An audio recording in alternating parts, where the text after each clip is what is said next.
Maybe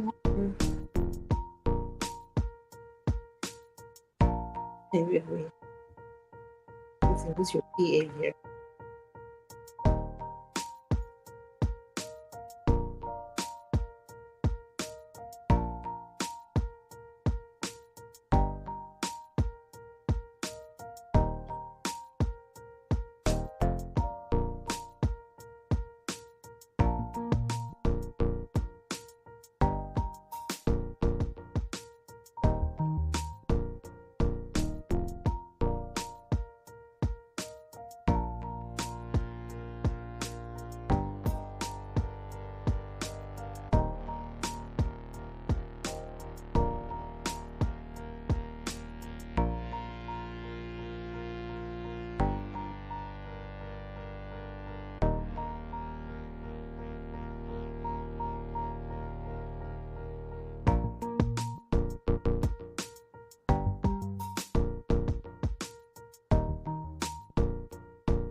Build Your Best Life, with Coach Deborah D. Smith, invites you to our 4th annual virtual Mothers with Sons seminar from Monday, May 8th to Thursday, May 11th, at 6:30 p.m. Eastern Standard Time, each night on Facebook and YouTube. This year's theme is How Mothers Can Reach Sons. Special guests include Anita J. Cummings, Brady Robinson, Anastasia Smith, and Latricia Taylor. These ladies will open their hearts and be transparent as they share how you can reach your sons. This event will heighten your awareness, transform your thinking, and motivate you to reach out to assist your sons and other young men. Visit www.buildyourbestlife.org for more information.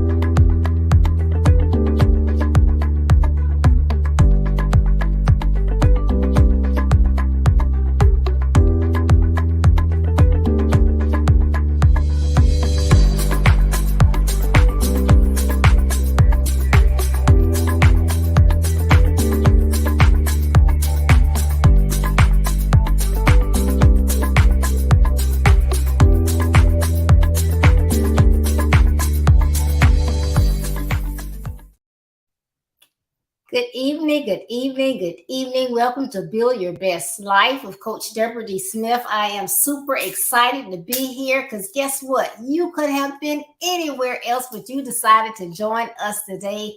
And so I am glad to have you here with us. And I am excited to have my guest with me. Hi, Max. How are you? I'm sorry. Hi, Coach Deborah. How are you? I'm doing wonderful. Great. So we are excited. And this month we are talking about reaching out to nurture. So I can't wait for us to get into our topic that we have for you today. But don't forget to like, comment, and share. Like, comment, and share. Get your pads and pens. Get ready to take notes. We want to make sure that you just share with everyone that you can think of, because we are adamant about reaching out to our young men so that we can assist them in building their best lives. So if we don't share the information with hundreds of people so that they can share, we cannot get the word out. And if you can't do better if you don't know better. So please, please, please share with them. And I want to go ahead before we get started. This is the first time I have been graced to have Mags on with me. So I want her to tell you about herself before we get started. But, a couple things I do want to mention about her that really, really, really stands out. And that is one, that she mentors young women and young girls and women. And I think that is wonderful, because there are so many people that don't have the opportunity to grow up learning life skills and different aspects of life. And so to have someone to, pour into you, that's just wonderful. But the statement that I found out about Mags and I really love is that this is what she goes by. She says, Jesus went to all. So she takes the ministry of Jesus to all. Isn't that a blessing? That she's not being selfish, but what she has in her, she's willing to take it out and share it with others. So I can't wait to hear more. So please, please, please tell us all about yourself.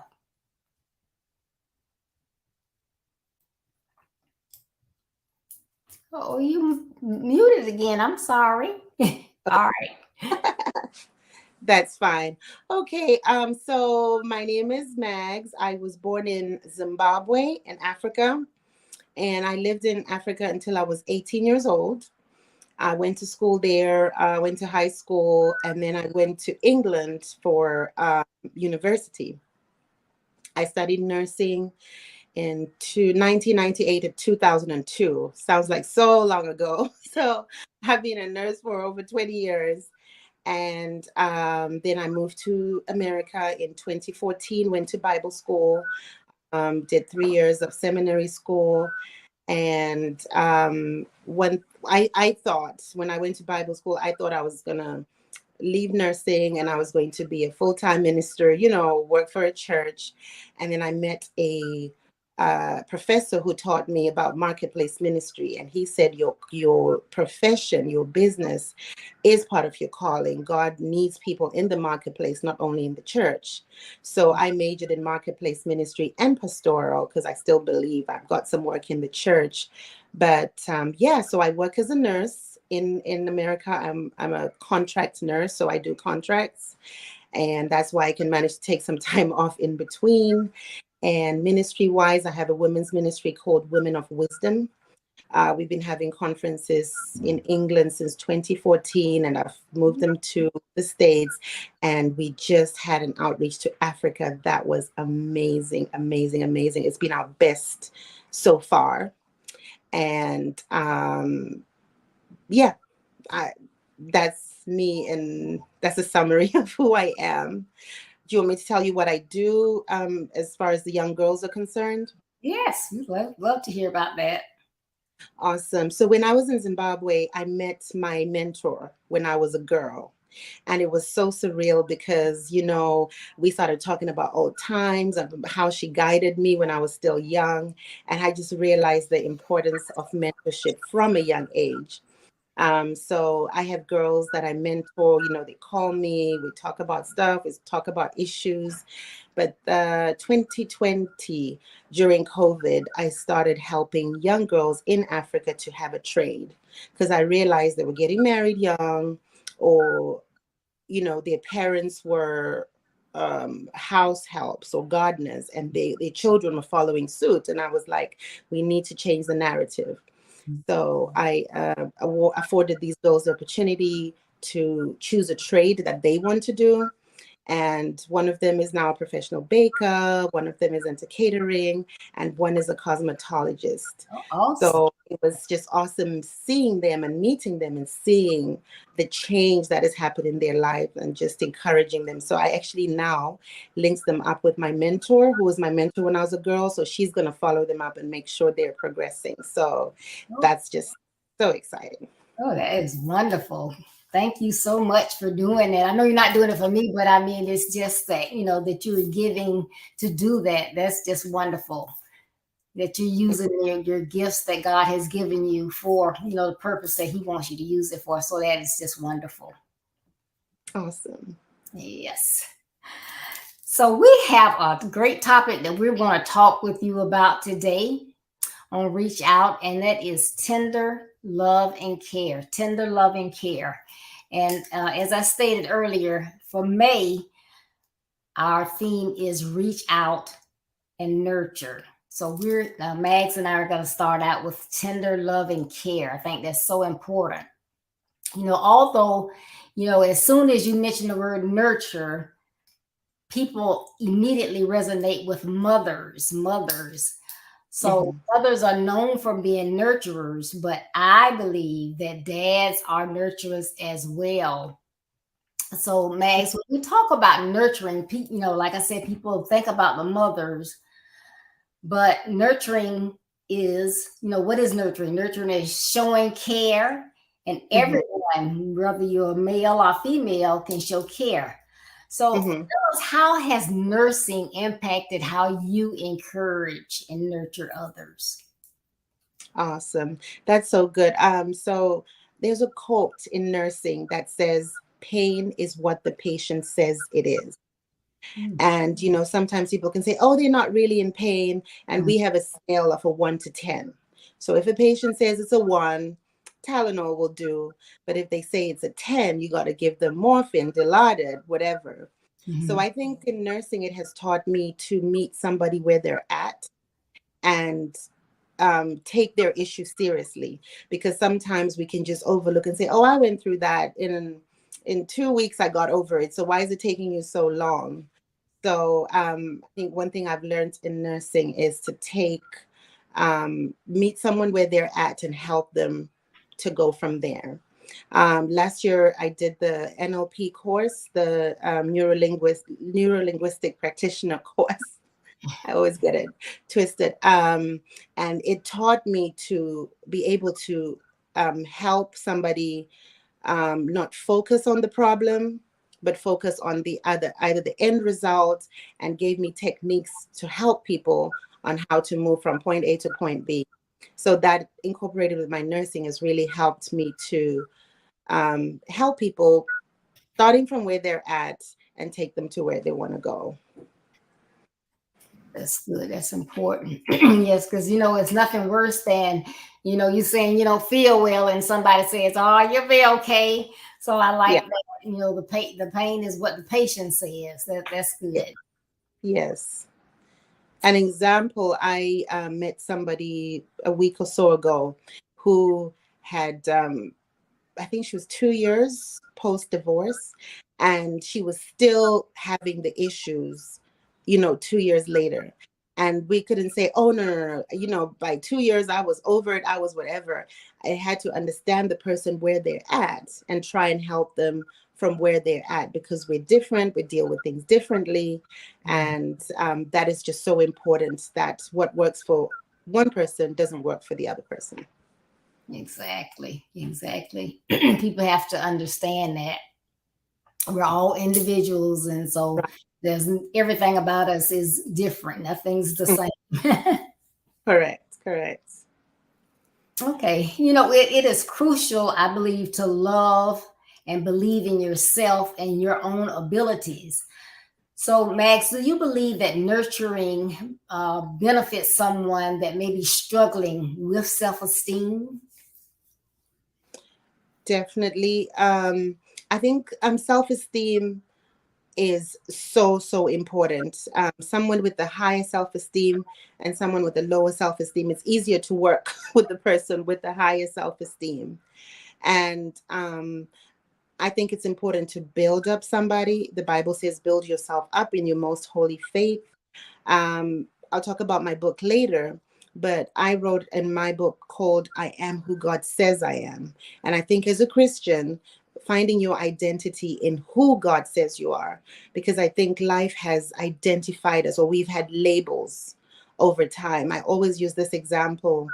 When I was in junior school, I was very good in tennis. And in grade 7, which is the last grade in Zimbabwe, I won the tennis tournament. Like, I beat everybody. But I didn't get the tennis cup. It was given to the runner-up.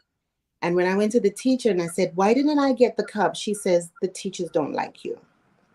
And from such a young age, that was like, wait a minute. And I wasn't a prefect to that school. I wasn't, I didn't have, they just didn't like me. So when I went to high school, I made a point to be liked by the teachers. So instead of enjoying being naughty, like what other kids were doing, I was going the extra mile to be liked. And I remember one of my friends, who's still my friend today, said, you were too goody two shoes. And I was doing that so I'll be liked. And I remember I moved to a school where I worked extra hard to be liked by the teachers, and I was made head girl. But it was all, I had to put so much work and so much effort. And yet I just needed to believe in myself despite what they said about me. So having grown up, gone through challenges, I had to find out, what does the word of God say about me, and that's who I am. So self-esteem is so important, but as a Christian, you find your self-esteem, you find who you are in the word of God, and that beats any words anybody can say. Right. Those are some great words. Yes, you have to believe in yourself. I mean, sometimes I know people struggle with that, but if you don't believe in yourself, that's really, it's hard to move forward and do those positive things because you have so many people around you that are negative and doing and saying negative things. So it's like you're fighting two forces if you don't have that self-esteem. Exactly. Yeah. That's awesome. All right. So I know this is going to sound like a funny question, but since you are a nurse, I'm sure you run into people, and we already talked about people are not the same. So I'm sure you run into people that have different size veins. Some people have rolling veins that they call them. Mm-hmm. And like I have good veins in this arm, but we can't use this arm. And then I have horrible veins in this arm. So I have bruises all over me when I get, blood. But so some people are actually like terrified. They say they're terrified, and it's not like they're putting on or anything. They are terrified. Mm-hmm. So how can you put someone who is afraid of needles at ease? And how can this technique be meaningful outside of nursing? That's a good question. I believe so clearly. When I was in England, I ran my own clinics, and I ran travel clinics. So patients would come for vaccinations before they travel. The worst were men. So a man would come in, he's already pale and sweating before he even sits down. And I'll be like, oh no, here we go. And what I learned quickly, one patient literally dropped to the floor after I just took out the needle. So I learned a technique that I would, once I see a patient like that, try and calm them down, talk about the vacation, but I had to lay them on a couch. That way, if they're going to fall, they're not going to hit their head or something. So I would lay them on a couch and have them talk. Where are you going? Oh my God, you're going to Thailand. What are you going to do? And I would work on a distraction so that they would focus on something else instead of the needle. And that would help me. Sometimes by the time I do it, they're like, oh, you've already done it, because I have distracted them. So instead of focusing on the needle, they focus on something else. And that's the same thing in life. When somebody stops focusing on the problem, like an NLP technique, I learned that when you focus on something, it becomes bigger. So have them focus on something else, then it becomes smaller and smaller and smaller and smaller, then it doesn't affect them so much. So that's what I would do. Like, okay, talk about your vacation. Who are you going with? And really have a conversation, even with children. Kids are the worst with immunizations. I would have to give 4 to 5 year olds four vaccinations, and some of them you would have to call somebody else to literally hold them down because their mother wasn't enough. And that's the same thing in life. Sometimes you have to get help from someone else. If a pastor is not equipped to help, I love our pastors. I am a pastor myself, but not every pastor can counsel. And sometimes you have to refer someone to professional therapy. We will pray. We will pray for deliverance. We will fast. But sometimes therapy is important. And I find when I reach a point that I cannot help somebody and they need extra help, refer them to the right place or the right services. That's good. Yeah, and I like that you talk about distracting people, getting their minds off of that, and using that outside as well, because so many things go on in life, and a lot of times we just focus on that one thing, and so then you can get depressed from that, and it can just go downhill. But if we remember, whose we are, and Right. focus on our faith, get our minds distracted off the issue and get back on our faith, then we can do better. So I think that Correct. was a great distraction to get their mind off of that. So that's great. Mm-hmm. So can you please give us some tips on ways to be nurturing? You can be stern because sometimes people say, "Well, you just too easy, you too soft, or whatever." So Mm-hmm. sometimes you have to be, and I don't know if stern is the right word, but you have to be, mean or follow the things that you're doing. But it's still, you have to be encouraging and show people that you love them and care for them to get the best things in life, and to ensure that people feel like they are loved and cared for, and because they'll do better as well. So can you give us some tips on getting through that? I remember a cousin of mine who kept calling me. I remember it so clearly. I was in Bible school, and she would call me and complain about the same situation over and over again. And I was with my best friend, and I just had it one day, and I was like, if you call me again with this same issue, you know what you're supposed to do. You're not doing it. I don't want to hear it anymore, because I think some people just like to complain about it, and they're not doing anything about it. So sometimes you have to be stern with people and tell them, look, this is what you need to do.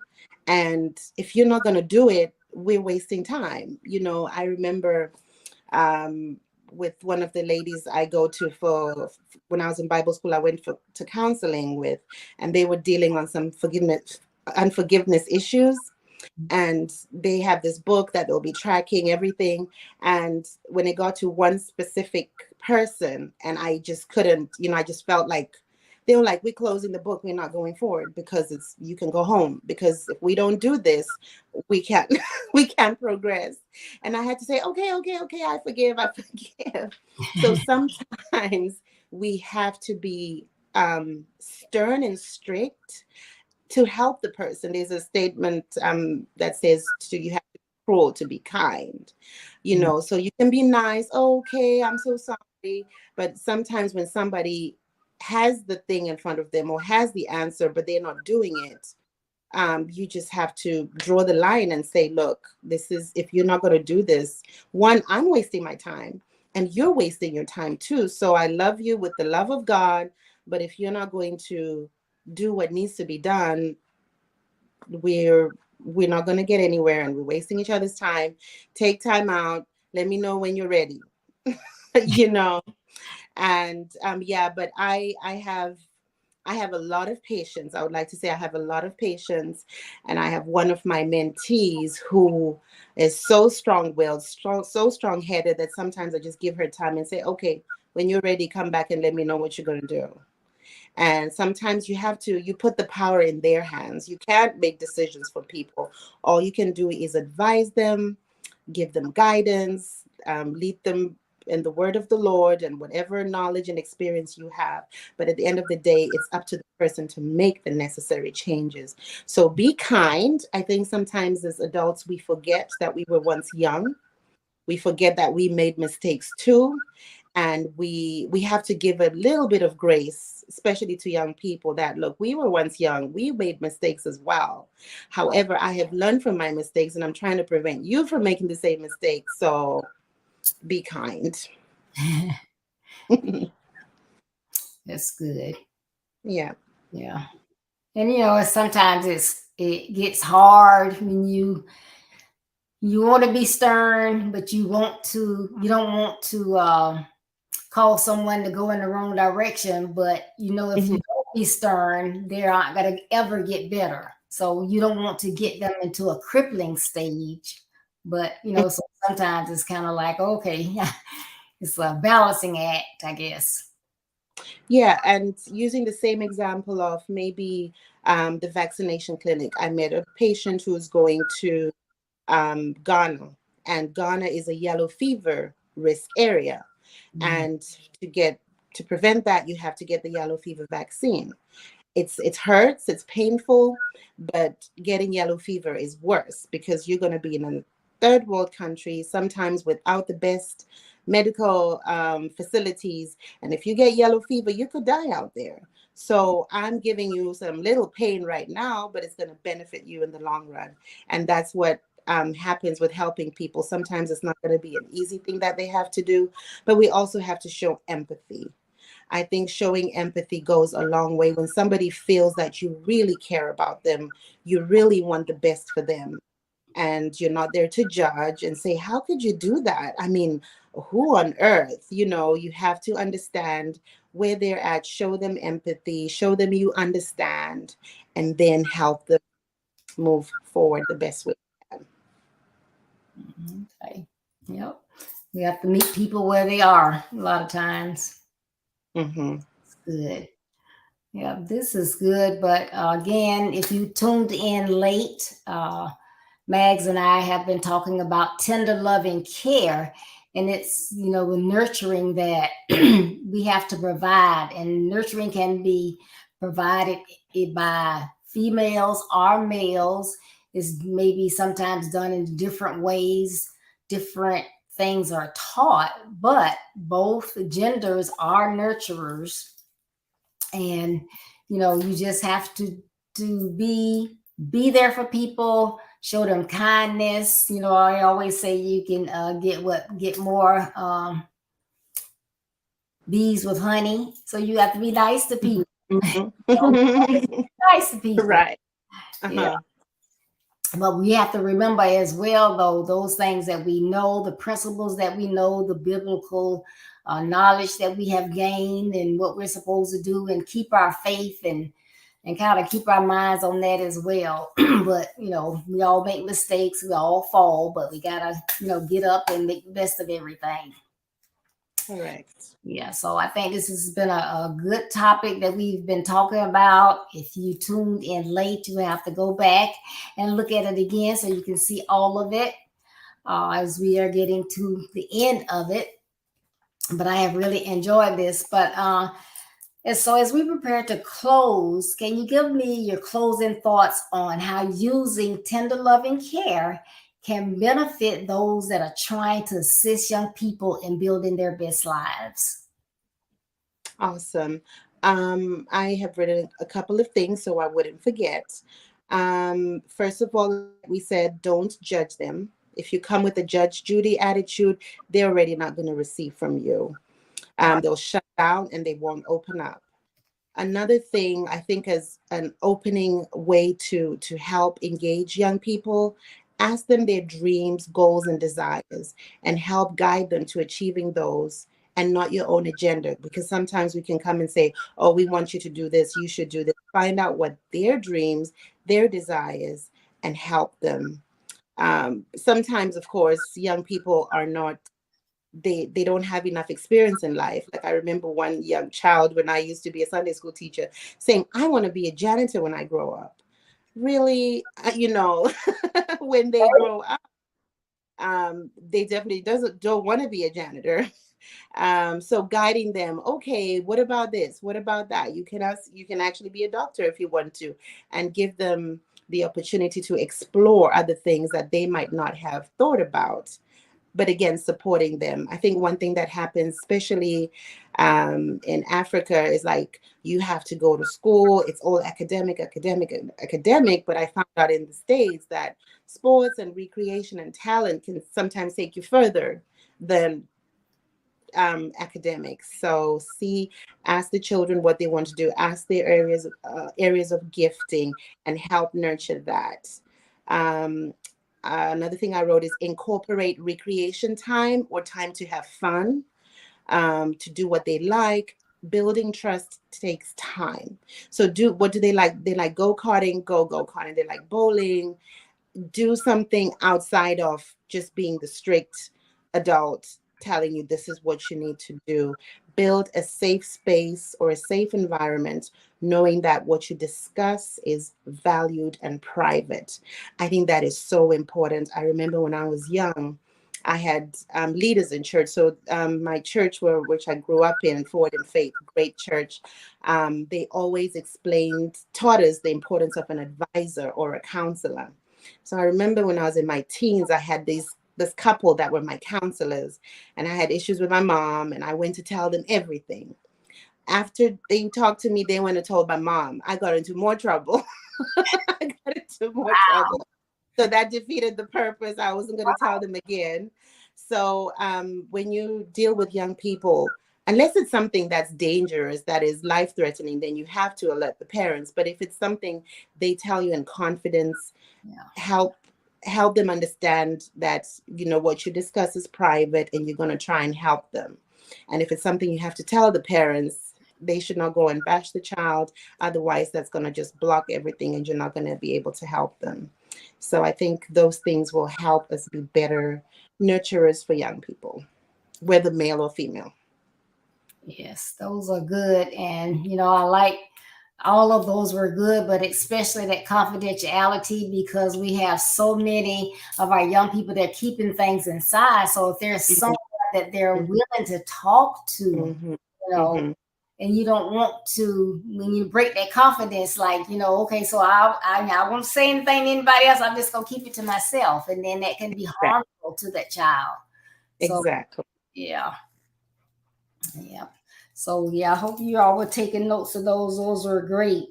Find out, have empathy for them, find out what it is that they like. And I've been talking a lot about, parents, a lot of times they don't ask the children, well, what do you like to do? What's your passion? What do you think your purpose is? What are you good at? But it's like, you got to go to college and, you're going to do this. But if that's not what they want to do, they may have aspirations to do something in the arts, and they may be really, really good at it. Or they may want to go to the military, and they, have a desire to do that, and they can go in the military and get an education. But you need to sit down and talk to them about it to find out, what is it that you want, because you can save and send them off to college, but if they don't want to be there, that's not doing it for them. That's just a waste of time and money, Absolutely. That was really a great one to find out what they want to do. And then you got to have that recreation time. It's important to get your academics, but there's more to life than, just like if we adults work all the time. You got to have fun. If you don't, you will get stressed, depressed, all things. So you got to have fun. You got to have friends. You got to learn how to smile. You got to love yourself. Correct. Yeah, and then that last one, that confidentiality, you have to have someone that you feel like you can talk to. And absolutely. Yeah, that's good. Yep. All right. So those were some excellent tips. I hope you all captured those. This has been a great talk. Tender love and care is all important. And so, Mags, if you can think of anything else that you want to share with us, you can do that as well. We want to hear more about your book and how we can follow you. Awesome. Okay, great. So I have a Facebook page, Pastor Mags, which the male and female can follow me. And then I have the Women of Wisdom page that we post the conferences that we're doing. And we have all the videos from the conferences that we've had in the past. We have a YouTube channel, Wow Women, that has also the conferences we've done and other teachings that we have for women. And my personal page is Mags, Kudzai. Oh, my book. So this is my first book. I'm working on my second, and it says, I am who God says I am. It has different faces showing that it can be read by men, women, old and young. And it's basically a book on identity and the topics. I always want to read them. You are forgiven. You are loved by God. You are restored. You are chosen. You are accepted. And you are favored. So it's on Amazon. It's in Spanish and English on Amazon, and I have translated it into 7 languages. So if you speak Thai, I got you. If Oh, you speak Hindi, I got you too. It's also in my native language, Shona, and Tagalog in the Philippines, and Spanish and Portuguese. And I always forget one more, but there is in Thai. okay, awesome. That's good. All right. Yes, So you heard you can get the book on Amazon and tell them the name of it again. I am who God says I am. Wonderful, wonderful, wonderful. Well, thank you so much. And you got to follow Mags. She gave us some her websites. It was Pastor Mags, Women of Wisdom, and Wow Women, right? Yes, yes. And I've just come from a mission trip in Africa. We are going again next April. So if you've never been to Africa and you would like to go on a mission trip, we went to visit orphanages. We went to 2 orphanages. One is well run. It felt like we were at a boarding school. And then another one has so much need. It was like we came from a high to a low. Mm. And we believe God that we're going to get people that will be able to help. They have 36 children living in a 4-bedroom house. Mm. So they're sleeping on top of each other. Some of them are sleeping in the living room. It's just so dire. But I believe God will use us and other people to be able to expand their orphanage and just help with whatever practical help we can. We did an awesome women's conference, and women were just blessed, blessed, blessed. I also support orphans because in Africa, you have to pay a school bill. Education is not free. So there are some orphans I found that weren't going to school because they didn't have parents and they couldn't afford. So the headmaster came to me. He said, I've got 20 more kids. I said, I'm only one person. I cannot. So we're hoping to expand that and get more people to support orphans to get an education, because I believe if they get an education, you're giving them a chance at life. That's right. That's good. Awesome things that you're doing. God will, I know God is just so pleased. So thank you so much for what you're doing. Thank you, Coach Deborah. Thank you so much. All right. Well, thank you all again for tuning in. Please join us on Thursday for Thursday Live of Coach Deborah. And my topic is going to be Pow Up. Pow Up. So you got to come and tune in to see what that is all about. I will log on. Thanks. Make sure that you go on my website, www.buildyourbestlife.org. Read the blog that comes out each Monday. I have a blog that comes out each and every Monday. Look at our calendar of events, and I'm super excited. Next week on the 8th, our first event of 2023, our Mothers with Sons seminar begins. We have a speaker each night during the week, and Wow. it's 6:30. So you can, check out the calendar to make sure you have it. But it's 6:30 p.m. Eastern Standard Time, the 8th through the 11th. That's next week. And also you can see the services that I offer, which is speaking, webinar speaking, coaching, consultations, and you can get a copy of my book, Build Your Best Life. And it's about your life, your actions, your credibility, overcoming those obstacles to build your best life. I have them in stock. You can get your autographed copy right away. If you prefer the Kindle version, then you can go on Amazon.com and check out my website.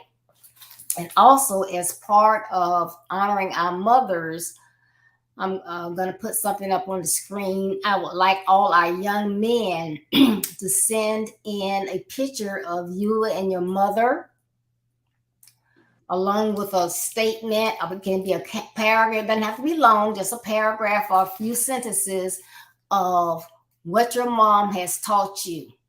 And something that really resonates with you, keeps you going, or you think about it when you're down.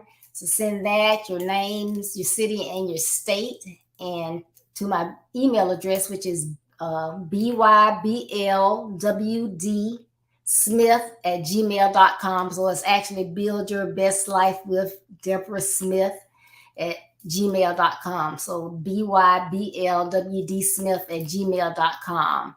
So young men, I need you to send that information in because I would like to showcase a mother each day during this month. So send those in. I would greatly appreciate it. So again, thank you all so much for tuning in today. And Mags, thank you so much. I know you are a busy lady. Oh, and she just had a birthday as well on April 28th. So correct. yeah. So celebrating in Bali. yes, and she's celebrating in Bali. Hey.